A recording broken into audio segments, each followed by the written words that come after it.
Yun, magandang araw ulit sa inyong lahat, guys. Ngayong araw, kakabit tayo ng circuit breaker na MCB type. Ayun, papalitan natin yung may existing na dito na circuit breaker. Ngayon, gagawin natin MCB. Ito yung MCB niya. Tapos, kakabit din tayo ng yun, ATS, automatic transfer switch. Kasi meron tong generator. I-ATS natin kasi nangyayari, imamanual pa nila na i-open yung generator, then after nun kailangan pa nilang i-off yung switch galing kay service provider. Ang naging problema, kung halimbawa magkakuryente bigla, may possible na magsalubong yung galing kay service provider tsaka yung kay generator, pwedeng masira yung generator nila. Yan, kaya maglalagay tayo ng ATS, tapos lagay din tayo ng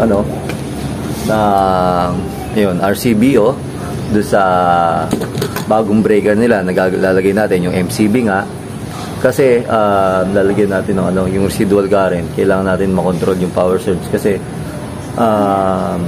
isa pa yung nila, yung mga appliances nila laging nasisira.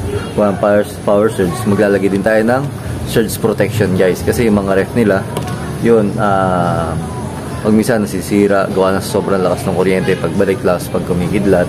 As RCBO para dun sa iwas sa grounded, kasi una-una pabilyon to. Yan, lagi may mga outlet, tapos na expose yun, expose na mahawakan ng bata ng mga kasi yung bababa ng outlet.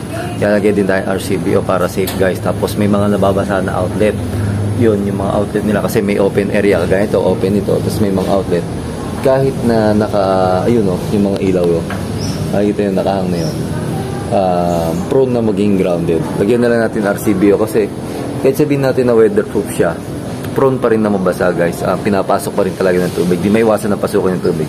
Yan, lagay tayo ng RCBO, tapos surge protection na yun. Pakita ko mamaya existing na breaker nila, tapos kung paano ilinya itong mga bagong miniature or MCB na circuit breaker.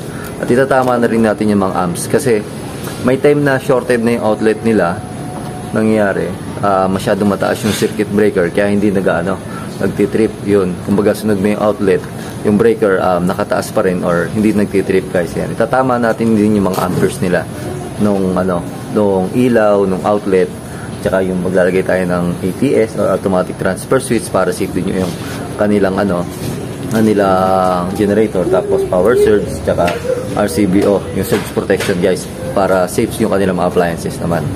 Ganito yung magiging forma niya or layout niya doon sa loob ng MCB or ng panel, guys. Itong MCB na to, from main line or kay service provider, dadaan siya dito kay ATS natin, tapos from ATS diretso sa kay circuit breaker, then after ng circuit breaker SPD, then si SPD sa ibabaw lang yan, guys, wala siyang load side, yan sa ibabaw, tapos diretso siya kay RCBO, sa ibabaw din siya, tapos bababa siya dito.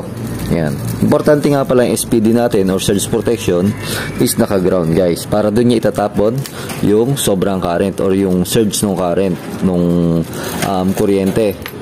Tapos RCBO, after ni RCBO, diretso niya siya dito sa 32 amps natin. Yan, di sa ibabaw siya sa line side.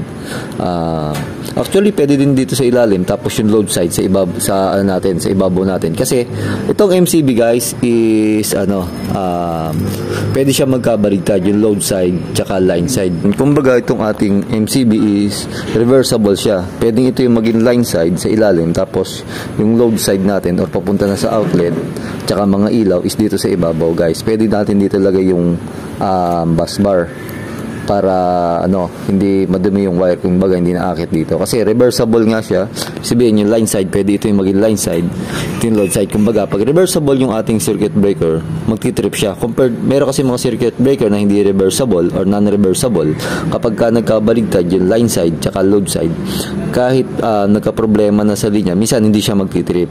Yun yung kaibigahan ng reversible tsaka sa non-reversible, guys, na circuit breaker. Ito kalimitan sa MCB is reversible. Ito nga pala yung kanilang existing na circuit breaker, guys. Ayan, plug-in circuit breaker siya. Problema pati nito, ayan, sunog na yung kanyang terminal.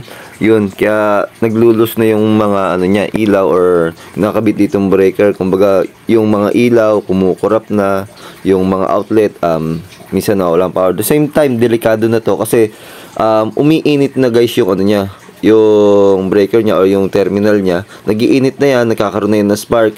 Pwede na yung pagmulan na sunog guys. Ayan, kaya papalitan na rin natin talaga tong panel board na to. Hindi na siya advisable na gamitin guys kasi kita nyo, nasunog na nga yung kanyang terminal. Delikado na siya. Malaki ang possible na pagmula siyang sunog.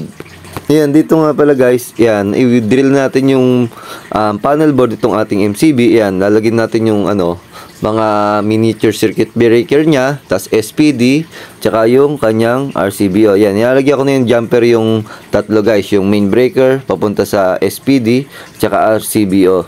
Yan.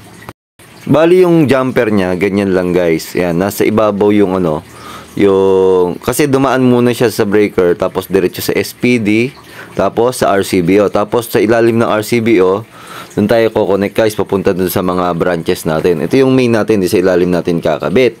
Yung SPD nga pala guys, ang purpose nito, meron sila mga appliances, yung baga, ito yung magpo-protection sa power surge. Ayan. Kasi minsan tataas yung voltahe ng kuryente galing kay service provider, yun yung nakakasira ng ating ano appliances. Ang trabaho ni SPD, yung power surge, kontrolin niya, tapos itbato niya sa ground yung existing na power guys. Ayan, or yung sobrang kuryente, yun yung trabaho ni SPD guys. Kumbaga i-maintain niya yung 220 volts guys, yung voltahe niya. Ayan, ngayon dito naman lalagyan natin ng wiring to, pero before yan, lagyan ko na muna ng ano, PVC adapter itong ating ano, kasi naka-mounted niya siya para naman naka-fix yung PVC natin or yung flexible natin, hindi siya matanggal dito sa pagkakasuot niya dito sa ating panel. Tapos naikabit ko na nga pala itong ano natin, main line natin. Ayan, yung line 1 tsaka line 2, pero ito galing yung service provider, dadaan pa yan ng ano, ATS. Ayan. Tapos diretso siya dito sa SPD, RCBO, tsaka itong mga sub-breaker natin, yung mga 16 amps, 10 amps, 32 amps, yan. Diyan siya ano, diretso guys. Yung after niyan dumaan ng SPD, RCBO, yan. Tapos diretso na, magdi-divide na po ito sa ating mga ilaw. At saka sa outlet na rin guys. Ayan. Tapos lalagyan ko pa ito ng ground guys. Isusuot ko pa sa ground. Isusutan ko pa ng wire na para sa ground. Kasi kailangan naka-ground yan. Lalo yung SPD natin. Kasi syempre, useless yung SPD pag hindi naka-ground guys. Tapos, isa pa sa ano, sa ground. Safe syempre. Doon niya tinatapon yung mga power surge guys. Ayan. Kaya lalagyan pa natin itong wire para sa ground natin. Ito na guys yung ating bus bar. Ayan. Lalagyan ko din sa ilalim. From RCBO, tapos diretso na sa mga sub-breaker natin. Itong ilalim na yung magiging line side natin kasi nabanggit ko nga na diba yung ating MCB is reversible or pwedeng yung line side is nasa ilalim dahil sa ibabaw, yung load side na or yung papunta na sa ilaw at mga outlet natin. Ito na guys yung ating bus bar. Nakakabit siya sa ilalim. Kasi nga reversible. Hindi na ako sa ibabaw para hindi na maraming wire na nakakalat sa loob ng panel natin. Then ito yung ground natin. Naka-ground na yung ating SPD. Hindi ko na ginaroon yung ating panel board kasi hindi naman siya metal or plastic naman siya. Hindi naman siya conductor ng electricity.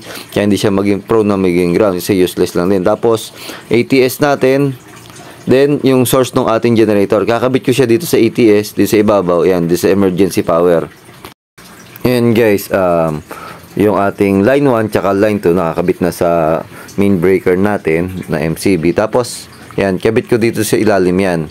Sa load side ng ATS natin yan ilalagay guys. Kasi yung line side is yung from service, galing kay service provider tsaka kay generator. Yan, yung ATS natin. Bali, dadaan muna lahat dyan yung ating ano, kuryente bago pumasok dito sa ating ano, MCB or panel board. Ito guys, yung connection niya from ATS. Dito lang sa ilalim siya. Tapos naka-jumper tong kabilang side ng ATS natin para ito kasi galing kay service provider. Kukunin lang natin yung galing kay service provider dito guys, or yung main niya or yung line side niya no ating galing na sa metro guys. Tapos tatap na rin natin doon yung existing na panel board para maging ano na lang siya, tapping box or square box. Di na tayong tatap lahat.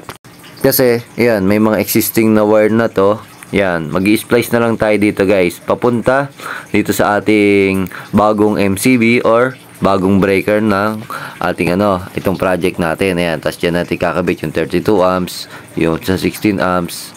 Yan, ito, gaya itong ilaw na to, 15 amps. Papakonect yan dito sa 16 amps guys. Ayan, ito, existing useless na yan. Wala na, tatanggalin natin yung mga breaker na yan. Ayan, diretso na yan dito. Takit na yan dito sa ating Meron akong 10 amps dito kasi meron itong isang linya na kokonti lang yung ilaw. Ito yun, yung sabi ko sa inyo. Ayan. Yan lang yung dalawang yan, yung nakakonect. Wala nang iba. Hindi naman kayang baguhin na kasi hindi napapasok yung seeding. Kaya 10 amps na lang guys. Yan, ito yung wire niya. Yung green niya pala ito. Nagamit ko na kasi wala na silang wire. Ayan. Yung diugtong ko na dito, yung number 12 or 3.5. Diretso na siya doon sa outlet guys. Ayan. Iba naman kasi yung dinaanan nung wire ng ground tsaka nitong ating galing sa mga load. Ayan. Kaya hindi naman tayo malito kung alin yung ground. Tapos yung ground niya dito lang sa SPD nakakonect guys. Wala naman din sa panel. So guys, ayan, pakita ko sa inyo kung paano gumana tong ATS. Halimbawa, nakatapat pa siya doon sa generator. Ayan. Then ba bumalik yung kuryente galing kay service provider. Ayan, Ayan, nakita niya, nung ikabit ko yung wire, bumalik na siya dun sa normal power. Ibig sabihin, mas priority niya yung normal power o yung kay Meralco guys. Ayan. Automatic na siyang lilipat compare kay MTS. Ayan, hindi nyo na kailangan manual to. Bali, mangyayari dito sa existing na panel board guys. Ayan. Parang junction box na lang siya or ayan, tapping box guys. Tapos dyan naka-splice lahat. Kasi yung existing, lalo na yung mga naka-underground, hindi natin mahihila yung wire. Hindi natin mababago kasi sobrang dami ito guys. Ayan. Pero kung pwede naman natin baguhin to, yung madaming maaksa yung wire. Tapos wala nang problema kung babaguhin natin, sa may-ari naman yun. Pero syempre, check na rin natin kung ano yung possible na ground or grounded. Yun yung isasuggest natin na baguhin guys. Ayan. Tsaka yung mga malilin niya. Ayan. Tapos ayan, bali ganito yung pagkakatap niya dito sa MCB natin. Ayan guys, bali makita nyo nakailaw na yung ATS natin doon sa normal power. Ibig sabihin, galing kay service provider na yung gumagana dito sa ating ginawa. Ayan, tapos yung ating existing na panel board, wala na yan, nilagyan natin ng cover para hindi lang madumi. Tapos yun na yung bagong MCB na yung nagana, yung bagong breaker na. Ayan, bali yun lang guys yung ginawa natin dito sa Nagkarlan. Maraming salamat po muli sa inyong lahat. Stay safe and God bless po.